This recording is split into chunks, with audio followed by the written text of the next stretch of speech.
ना एक बड़ा इंटरेस्टिंग क्वेश्चन मेरे सामने आया है। एक स्टूडेंट ने मेरे से पूछा था कि सर नॉन रिन्यूएबल को क्या कभी रिन्यू किया जा सकता है? बड़ा ही इनोवेटिव और अच्छा क्वेश्चन है ये। और मैंने सोचा क्यों ना इसके ऊपर एक लेक्चर बना दूँ, कुछ नया सीखने को मिलेगा। थोड़ा-सा अलग टॉपिक है, लेकिन बहुत ज़रूरी है। बहुत सारे लोगों को इसका आंसर पता होगा, पर यहाँ जो मैं आपको बताऊँगा वो काफ़ी इंटरेस्टिंग होगा। जैसा कि मेरा काम है कि चीज़ों को सिम्प्लीफाई करना और एक इंटरेस्टिंग पर्सपेक्टिव आपको प्रोवाइड करना, ताकि आप कुछ नया सोच सको, कुछ इनोवेटिव सोच सको, रिसर्च को आगे बढ़ा सको और कुछ नया कर सको। चलिए शुरू करते हैं। बड़ा ही इंटरेस्टिंग क्वेश्चन है कि क्या हम लोग renewable resources, non renewable resources को रिन्यू कर सकते हैं या कितना टाइम लगता है? तो इन सबको समझने के लिए हमें देखना होगा कि कितने तरीके के नेचुरल रिसोर्सेज होते हैं। ये हम लोग सब लोग जानते हैं। 2 तरीके के ब्रॉडली क्लासिफिकेशन है। एक है रिन्यूएबल रिसोर्सेज और दूसरे होते हैं नॉन रिन्यूएबल रिसोर्सेज, ठीक है? यानी कि ये 2 कैटेगरी में नेचुरल रिसोर्सेज को हमने डिवाइड कर रखा है। नाउ रिन्यूएबल को रिन्यूएबल क्यों कहते हैं? तो इसके पीछे आंसर दिया जाता है कि ये ऐसे रिसोर्सेज होते हैं जो कि नेचुरली रिप्लेनिश करे जा सकते हैं, या कह सकते हो रिप्लेस हो सकते हैं, या कह सकते हो नेचर इन्हें प्रोड्यूस कर सकती है with in a human time scale. Now ये टाइम स्केल कितना होता है? तो ये टाइम स्केल आपका कुछ सेकंड से लेके कुछ घंटे तक हो सकता है। जैसे कि एक एग्जांपल के तौर पे अगर मैं सन की बात करता हूँ, तो भाई देखो सुबह 6 बजे से लेके या 5 बजे से लेके शाम 5 बजे तक आपको धूप मिलती है, ठीक है? शाम 5 बजे के बाद अगले दिन फिर सुबह 5 बजे से, यानी कि लगभग-लगभग 12 घंटे के अंदर ये रिप्लेस कर देता है। दोबारा से रिप्लेनिश हो जाते हैं, दोबारा से तुम्हें धूप मिलना शुरू हो जाती है और तुम लाइट जला सकते हो। विंड की बात करें तो हो सकता है अभी चले, फिर हो सकता है 10 सेकंड बाद दोबारा चल जाए, तो बहुत जल्दी-जल्दी रिप्लेनिश कह सकते हो या रिप्लेस हो जाती है, रिप्रोड्यूस कर देती है नेचर, ठीक है? इसी तरीके से अगर पानी की बात कर लें, तो पानी देखो माउंटेन्स पे लगातार बारिश होती ही रहती है और जो आइसबर्ग हैं वो पिघलते ही रहते हैं। तो यानी कि पानी लगातार नदी में पानी फ्लो होता ही रहता है, जो मेन रिवर्स हैं। सीज़नल रिवर की बात नहीं कर रहा हूँ। तो यानी कि पानी भी लगभग-लगभग रिन्यूएबल है, बहुत जल्दी रिप्लेनिश हो जाता है। हमारे टाइम स्केल जी यानी एक और चीज़ कह सकते हैं यहाँ पे टाइम स्केल के अलावा कि देखो जितनी तेज़ी से तुम इन रिसोर्सेज़ को कंज़्यूम कर रहे हो, जैसे सोलर तुमने खपत कर ली, सोलर एनर्जी का इस्तेमाल करके तुमने अपने घर की लाइट, पंखे जला लिए। तो जैसे ही तुमने इसे कंज़्यूम करा, दोबारा से नेचर ने इसे प्रोड्यूस कर दिया। तो इनका जो प्रोडक्शन रेट है वो काफ़ी ज़्यादा हाई है या लगभग इक्वल है कंज़म्पशन रेट के। यानी कि जितनी तेज़ी से, इस बात को मैं लिख देता हूँ यहाँ पे, इस बात को समझो, बड़ा इंपॉर्टेंट है। यानी कि इनका जो प्रोडक्शन रेट वो लगभग-लगभग इक्वल है या फिर ज़्यादा है as compare to the consumption rate. यानी जितनी तेजी से तुम इनको कंज्यूम करोगे, उतनी तेजी से या उतनी उससे ज़्यादा तेजी से नेचर इन्हें प्रोड्यूस कर रही है, इसलिए ये रिन्यूएबल है। मतलब इन्हें रिन्यू करा जा सकता है बहुत ही जल्दी। वहीं पे अगर हम बात करते हैं नॉन रिन्यूएबल रिसोर्सेज की, तो भाई इन्हें नॉन रिन्यूएबल क्यों कहते हैं? क्योंकि इनको रिप्लेस होने में या रिप्लेनिश होने में काफ़ी टाइम लगता है और इनका जो टाइम पीरियड है वो काफ़ी स्लो है as compare to the consumption. यानी कि अगेन सेम चीज़ हो गई कि इनका जो कंजम्पशन रेट है वो ज़्यादा है, ठीक है? तो अगर हम इसके केस में सेम इक्वेशन लिखें, तो रिन्यूएबल नॉन रिन्यूएबल में क्या होता है कि इनका जो प्रोडक्शन रेट है, इनका जो नेचर जो प्रोड्यूस कर रही है नॉन रिन्यूएबल रिसोर्सेज को, प्रोडक्शन रेट वो काफ़ी हल्का है एज़ कम्पेयर टू द, बहुत ही ज़्यादा स्लो है as compare to the consumption rate. Clear हो रहा है यहाँ पे? तो जैसे देख सकते हो फॉर एग्जांपल अगर हम बात करते हैं कोयले की, तो कोयला तुमने जला दिया, 2 मिनट के अंदर कोयला जल जाएगा, स्टीम बन जाएगी। लेकिन दोबारा सेम क्वांटिटी का कोयला जनरेट करने के लिए नेचर को मिलियंस ऑफ ईयर्स लग जाते हैं। तो यहाँ पे जो मैं बात कर रहा हूँ यहाँ पे ये पेस की, तो इनका पेस जो है वो मिलियंस ऑफ ईयर्स है, यानी कि जो रेट है बनने का, प्रोडक्शन रेट, वो मिलियंस ऑफ ईयर्स में है। तो आई होप समझ में आ रहा होगा। तो रिन्यूएबल ऐसा नहीं है जैसे बहुत लोगों को ये मिथ होता है कि नॉन रिन्यूएबल रिसोर्सेज को रिन्यू नहीं करता है, ऐसा नहीं है। नेचर रिन्यू करती है, वो बन रहे होंगे। अगर तुमसे पूछोगे कि आज क्या नॉन रिन्यूएबल रिसोर्सेज बन रहे हैं, तो आंसर है हाँ, बन रहे हैं। लेकिन वो कब यूज़ कर पाओगे? उनको बनने में लगेंगे 100 मिलियन साल, लगभग मिलियंस ऑफ ईयर्स तुम्हें लग जाएँगे। आज अगर तुम कोई कोयले के लिए नेचर कुछ करती है, तो उसको 100 मिलियन या लगभग 300 मिलियन ईयर्स लग जाएँगे। उसके बाद जाके तुम्हें वो रिसोर्सेज मिलेंगे। क्लियर हो गया? तो ये बहुत ही बड़ा टाइम है। क्लियर हो गया यहाँ पे? तो इसीलिए क्या है, ये एक बहुत ही ज़्यादा बड़ा टाइम है और इसको ईज़िली रिप्लेनिश नहीं किया जा सकता है बहुत जल्दी, क्विकली, क्योंकि कंजम्पशन रेट बहुत ज़्यादा है। हम लोग कंज़्यूम तो बहुत तेज़ी से कर रहे हैं, लेकिन रिन्यू बहुत हल्के हो रहा है।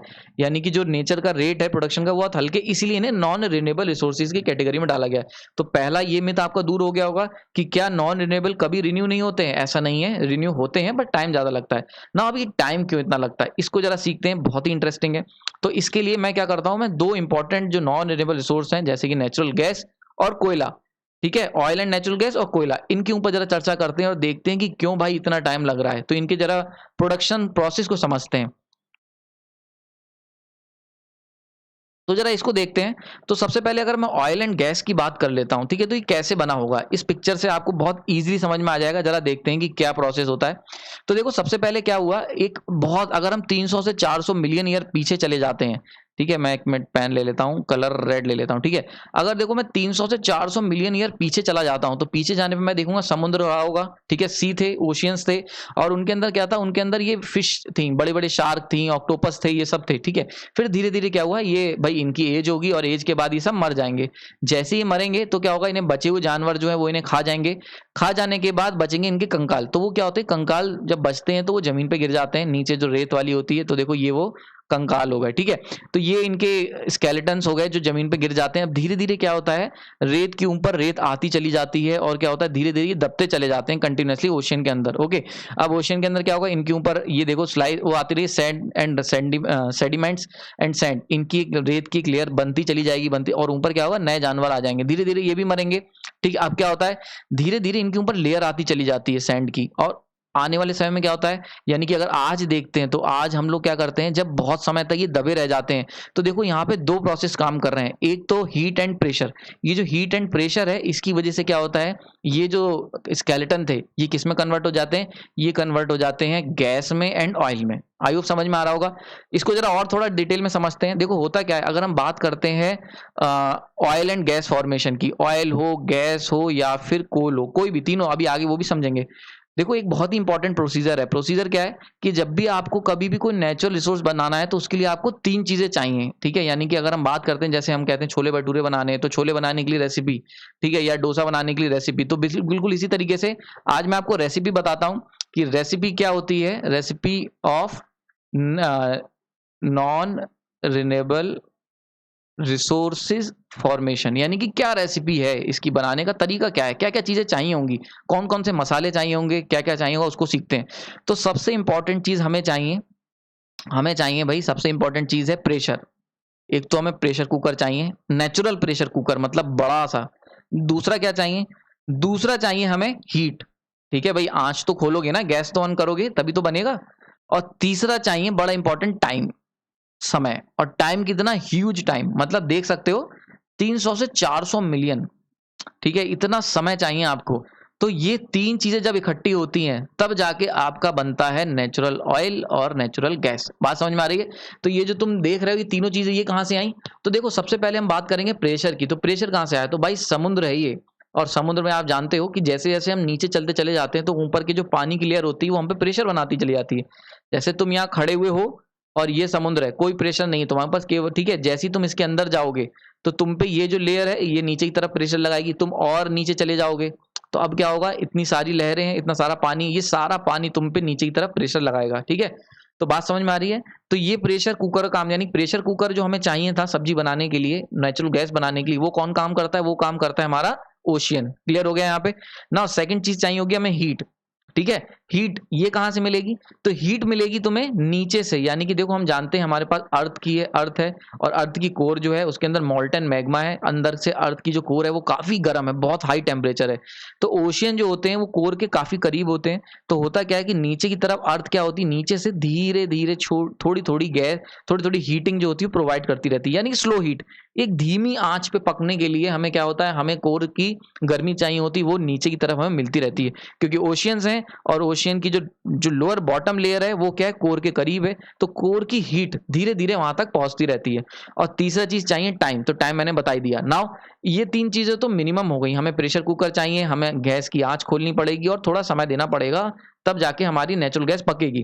लेकिन एक और चीज आ जाती है, वो आती है हमारी स्केलेटन की। बनेगा क्या, तो भाई ये हो गए हमारे स्केलेटन, यानी कि वो जानवर हैं, ठीक है, जो समुद्री जीव हैं। इसमें हो सकता है भाई जो आज तुम तेल और गैस इस्तेमाल कर रहे हो वो डायनासोर अपने समय में मरे होंगे और गिर के समुद्र में गिर गए होंगे, जैसे पिक्चरों में दिखाते हैं, और वो समुद्र में गिर के दब के मर गए होंगे। भाई जब डायनासोर्स हैं तो पहले भी डायनासोर्स रहे होंगे ना, शार्क से बड़े बड़े, तो वो वाले डायनासोर जो होंगे वो मर चुके होंगे, तो उनका तेल और गैस इस्तेमाल कर रहे हो आज तुम, ठीक है, समझ में आ रही बात। तो ये हो गया यानी कि चौथी, और ये तो हो गई मिनिमम रिक्वायरमेंट कि हमें कुकर चाहिए, हमें गैस चाहिए और हमें समय देना पड़ेगा। मसाला मतलब बनाओगे क्या, पनीर क्या है, तो भाई पनीर, या कह सकते हैं सब्जी क्या है, तो सब्जी हमारे पास स्केलेटन, स्केलेटन यानी कि वो जीव जो मर चुके हैं, ऑर्गेनिक जीव जो मर चुके हैं, ऑर्गेनिक एनिमल्स जो मर चुके हैं 100 साल या 300 मिलियन ईयर, 100 नहीं 100 मिलियन और 300 मिलियन ईयर पहले। क्लियर हो गया यहाँ पे? तो ऐसा कुछ हमें ये 4 चीजें चाहिए होंगी। जब भी ये 4 चीजें मिलेंगी तो हमें गैस मिल जाएगी। ठीक है, तो आपने इसीलिए देखा होगा जितनी भी ये गैस रिफाइनरीज होती हैं कहाँ होती है, तो ओशियंस के अंदर इनके प्लांट सेट होते हैं, वहां से हम लोग ड्रिल करते हैं नीचे की तरफ। तो देखो ये क्या होता है, ओशियन होता है यहाँ पे, और यहाँ पे इसके नीचे क्या होता है, ओशियन भी हो सकता है, और हो सकता है भाई देखो पहले ओशियन रहा हो, उसके ऊपर क्या हुआ कि लेयर आ गई, लैंड आ गई, वो एरिया लैंड ने कवर कर लिया, ये भी हो सकता है, और हो सकता है आज भी ओशियन हो।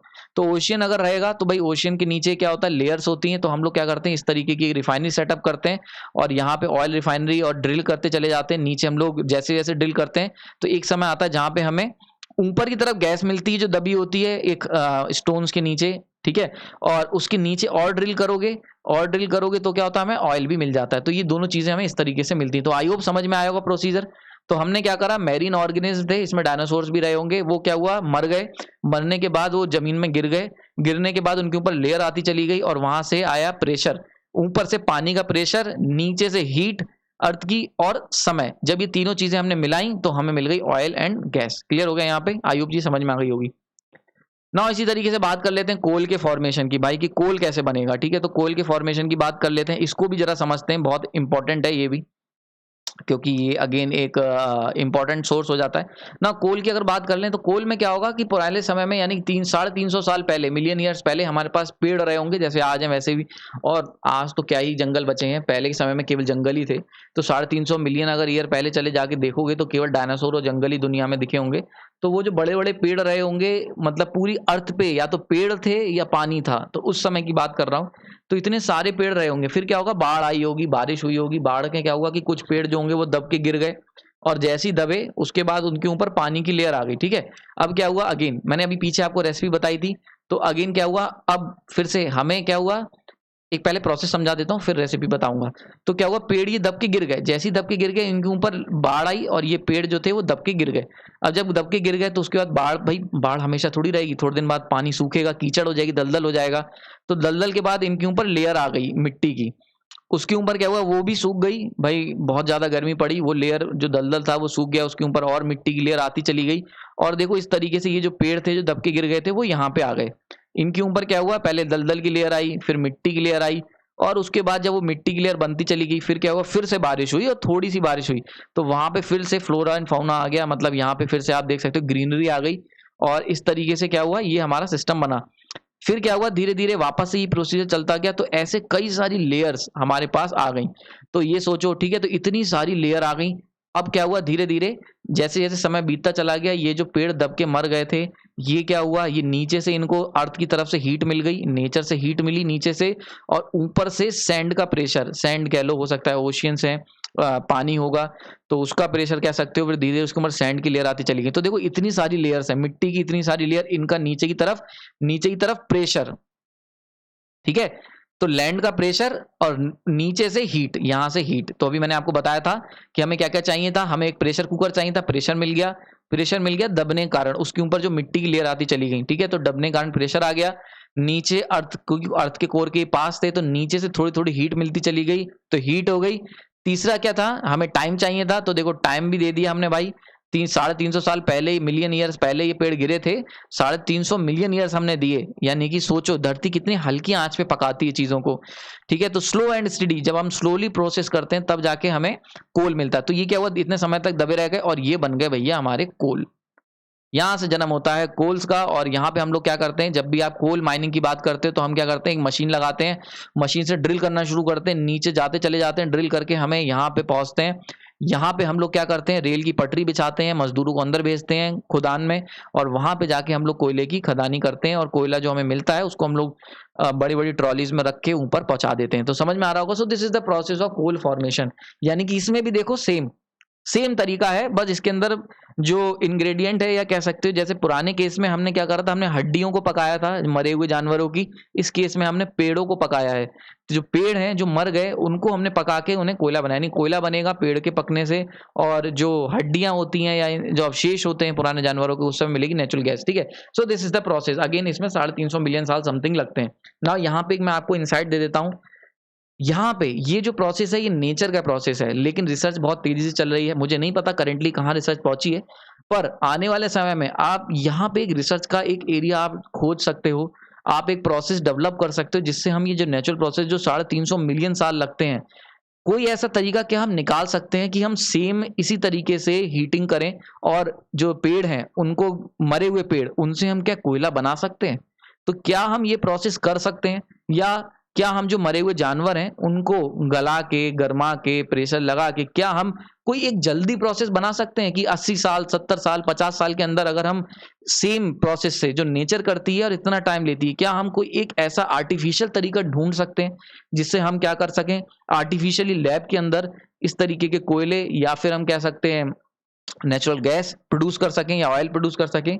हो सकता है भाई, जो चीज़ हमें पहले इम्पॉसिबल लगती है, रिसर्चर्स ने उसको करके दिखाया है। सो यहाँ पे मैं आपको एक रिसर्च का एरिया दे रहा हूँ। आप अगर आपके पास कोई ऐसा आइडिया है तो आप यहाँ पे मेरे कमेंट सेक्शन में शेयर कर सकते हैं।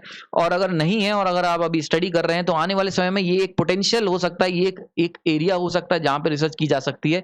मैं एग्जैक्ट श्योर नहीं हो सकता रिसर्च चल भी रही हो, ये आप इसको नेट पे सर्च कर सकते हैं। IEEE की साइट्स हैं, बहुत सारे रिसर्च एरियाज हैं। तो ये एक अच्छा रिसर्च एरिया है क्योंकि इससे क्या होगा, हो सकता है रिसर्च अगर ऐसा हो जाती है और अगर हम 70-80 साल में भी, 100 साल में भी अगर हम लोग कोयला और गैस और जो तेल है इसको अगर हम बनाने लगते हैं लैब के अंदर, सो इससे क्या होगा, एकदम रिवॉल्यूशन हो जाएगा और हम लोग कह सकते हैं कि जो नॉन रिन्यूएबल है उसमें से नॉन वर्ड हट जाएगा और आने वाले समय में हो सकता है हमें जो कोयला है और जो पेड़ है, सॉरी, जो नेचुरल गैस एंड तेल है, ये भी हमें रिन्यूएबल की तरह देखने को मिले। तो आप लोग बहुत, मतलब मैं ये मान के चलता हूँ कि जो आने वाले रिसर्चर्स हैं वो काफ़ी काबिल हैं। आज भी रिसर्च काफ़ी अच्छी चल रही है। तो अगर आपके पास कोई इनोवेटिव आइडिया है तो यहाँ शेयर कर सकते हैं। ये एक अच्छा एरिया मैंने आपको दिया है और इस पे आप भविष्य में रिसर्च कर सकते हैं। चलिए आगे चलते हैं। तो इसको कंक्लूड कर लेते हैं। तो करंट सिनेरियो क्या देखा हमने? करंट सिनेरियो अगर हम बात करते हैं कि आज के समय में क्या सिनेरियो चल रहा है, तो रिन्यूएबल रिसोर्सेज की बात करें तो ये माना जा रहा है कि रिन्यूएबल रिसोर्सेज जैसे कि हाइड्रो एंड विंड, ये जो है ये एक्सपेक्ट करा जा रहा है कि 1 बिलियन ईयर तक ये हमारे भाई हमें एनर्जी प्रोवाइड करेंगे। ठीक है, 1 बिलियन ईयर क्यों कहा ही मैंने ये क्यों नहीं कहा कि इन्फानाइट टाइम तक, जैसा कि हम लोग सोचते हैं। हम लोग, मैंने देखा बहुत लोग ये कहते हैं कि रिन्यूएबल रिसोर्सेज, अरे इन्फानाइट टाइम तक रिन्यूएबल रिसोर्स, ऐसा नहीं है। 1 बिलियन मैंने यहाँ क्यों वर्ड लिया, इन्फानाइट क्यों नहीं कहा? क्योंकि 1 बिलियन ये माना जाता है कि 1 बिलियन ईयर्स बाद क्या होगा कि जो सन है वो अपनी साइज को बढ़ाएगा, स्वेल अप करेगा। ठीक है, और उससे क्या होगा, हीटिंग इतनी ज्यादा क्रिएट हो जाएगी कि अर्थ पे जितना भी पानी है वो सबका सब ब्लो अप हो जाएगा। ठीक है, और अर्थ पे जितने भी जीव हैं सब मर जाएंगे क्योंकि जब इतना हाई टेम्परेचर होगा तो सारा जब पानी एवोपरेट हो जाएगा तो कुछ भी नहीं बचेगा। तो 1 बिलियन ईयर लगभग जो एस्ट्रोनॉमर्स हैं उन्होंने इसका कैलकुलेशन करा है, तो इसलिए मैंने यहाँ पे 1 बिलियन ईयर लिखा है। अगर हम नॉन रिन्यूएबल रिसोर्सेज का स्टेटस देखें कि कितना कोटा बचा है हमारे पास, तो इसको जरा समझ लेते हैं। तो भाई हम लोग, ये तो तुम्हें पता ही होगा कि हम लोग जो हैं पूरी तरीके से लगभग खाली हो चुके हैं फॉसिल फ्यूल में, और ये बहुत ही ज़्यादा चिंता का विषय है। आप देख सकते हो ऑयल केवल 50 साल तक ही हमें दे पाएंगे, यानी केवल 50 साल तक के लिए ही हमारे पास तेल बचा है। नेचुरल गैस 53 ईयर्स तक की रह गई है और कोयला जो है वो 114 सालों के लिए ही बचा है।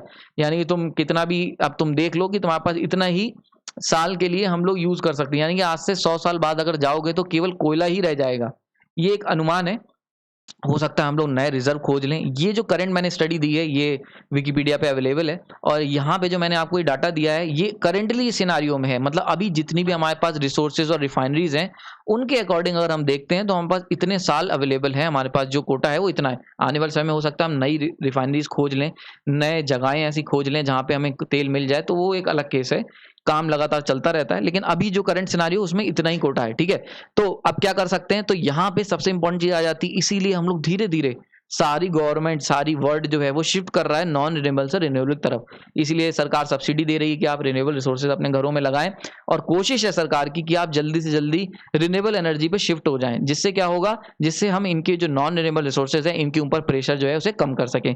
तो आई होप लेक्चर समझ में आया होगा, पसंद आया होगा। काफी मेहनत से तैयार किया है, काफी ज्यादा डिटेल इंसाइट है, काफी अलग तरीके का लेक्चर है। जनरली ये कहीं आपसे पूछा नहीं जाएगा, लेकिन ये आपके इन्फॉर्मेटिव लेक्चर है, और आपको ये लेक्चर अगर पसंद आया तो लाइक कर सकते हैं। कुछ नया सीखा कमेंट सेक्शन में कमेंट करें, कोई नया आइडिया यहाँ से लेके जा रहे हो तो वो भी कमेंट सेक्शन में बता सकते हो। लोगों को शेयर करें। आपने अपना कीमती समय दिया उसके लिए धन्यवाद।